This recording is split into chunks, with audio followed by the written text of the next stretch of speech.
Newly retired Justice of the Supreme Court, Justice Amina Augie, has been speaking about some of the reforms she would like to see in the judiciary. Amongst other things, she wants the National Assembly to amend the Constitution to guarantee the improved functioning of courts across the country. She said this and more at the valedictory session held to mark her exit from the Supreme Court after a legal career spanning 45 years. On the 7th day of November 2016, I achieved the pinnacle of my legal career when I was elevated to the esteemed position of the Justice of the Supreme Court of Nigeria. I was only the sixth woman to attain this distinction in over 50 years of its existence, walking in the footsteps of Honorable Justice Mariam Aloma Mukhtar, GCON, who first shattered the glass ceiling and later became the first female Chief Justice of Nigeria, and others who followed her. Initially, the shoes felt oversized, but I slowly grew into them. Now, as I bid farewell, my hope, actually my prayer, is that those that come after me will not face the same challenging situations which made it so difficult for those of us before them to fully rise to the occasion. When it comes to the Supreme Court, the age-old saying that the higher you go, the cooler it becomes is turned on its head. I have had the privilege of serving as a Chief Magistrate, High Court Judge, and a Justice of the Court of Appeal, yet I can confidently say that nowhere in these three lower courts did I encounter the level of heat I have ever experienced in this court. The heat is not about the weather, but the sheer magnitude of the workload. I even turned to an online thesaurus for words to capture the essence of this workload, and I quote, but, and I'm sure all my colleagues here, well, they are no more my colleagues, my former colleagues, will every word I will call, they will say it 1,000 times.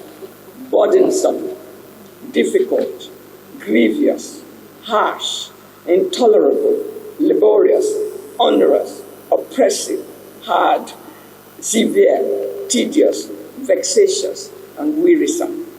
Each of these words accurately encapsulate the demands we face daily.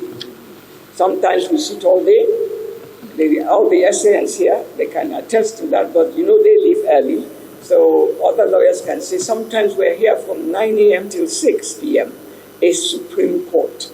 Even customary court and area courts do not sit like that. This is the Supreme Court, and we are here all day, you know. And then we have to take appeals that do not align with the court's role as a policy-making court. So something must change. That's what my speech is all about. Something just has to change. Something must give. We cannot continue this way. I have left them, but they cannot continue this way. This court is the apex court, and its final decision shapes society's social order. Justices should be able to focus on what truly matters. They could issue directives for formulating specific policies or amend existing ones to better serve their intended purposes. But how can they do that when they are drowning in an overwhelming caseload?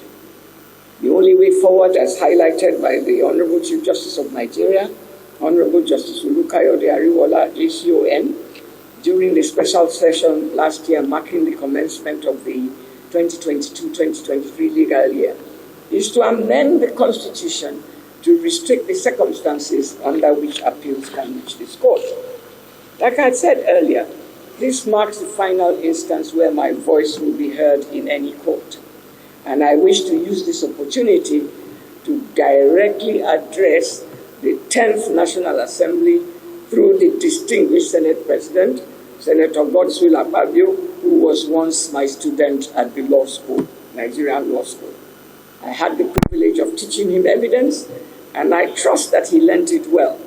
Hence, it should be evident to him that swift action is needed from the 10th National Assembly to accomplish what the others could not. That is, amending the Constitution to enhance the functioning of our courts in Nigeria. It is said that a teacher's reward is in heaven. I cannot wait to reach heaven to receive my reward for teaching him, because it is my sincere wish that the justices coming behind me do not go through what those before them went through. Thus, I implore the National Assembly to undertake the necessary constitutional amendments. By doing so, this court and its justices can be freed from the constraints that impede their ability to fulfill their mandate of upholding the rule of law, justice, and democracy.